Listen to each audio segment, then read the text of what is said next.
The next one I'll talk about is also for crossovers. And let's take the tweeter again, because the tweeter is the most vulnerable, typically the most vulnerable driver in your system. Technically, you can do it with any of them.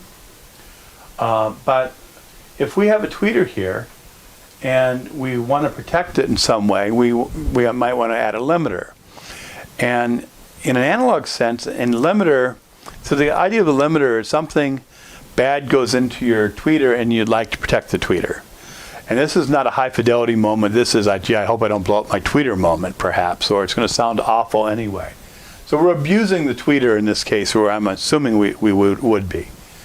If it's an analog limiter, the problem is that the analog limiter probably finds out that it's in trouble the same time the tweeter gets the data, which means it's a little bit late. So if anything, the limiter is kind of acting a little too early, and you hear it when you don't want to hear it, because the only time you'd want to hear it was when something evil is happening. So we built something called a look-ahead limiter, and a look-ahead limiter works in the same idea that if I have delay here,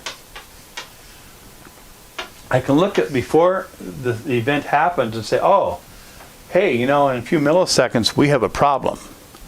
And if we're going to have a problem, I'm going to do something about it and protect the tweeter by, shaping it different, cutting the level, whatever I'm going to do. But effectively, I'm going to limit this thing, and the tweeter hasn't been exposed to the bad signal.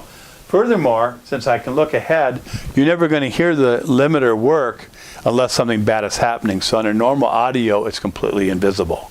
And that's a really important thing, because analog limiters are not going to achieve that. Now, of course, if I've delayed this in a look-ahead limiter, I need to compensate for the other drivers with the same amount of delay. So how much delay is that? Well, maybe it's 3 milliseconds. What's 3 milliseconds? It's 3 feet in time. So 3 millisecond latency is not a particularly big problem. When you have a conversation with the person across the room, you've got social distancing and COVID, you have 6 milliseconds at a minimum between the person talking to you and yourself. So we don't really consider 3 milliseconds a showstopper. So that's a really common thing, and most crossovers will implement that as a commercial portion of their crossover. Now the last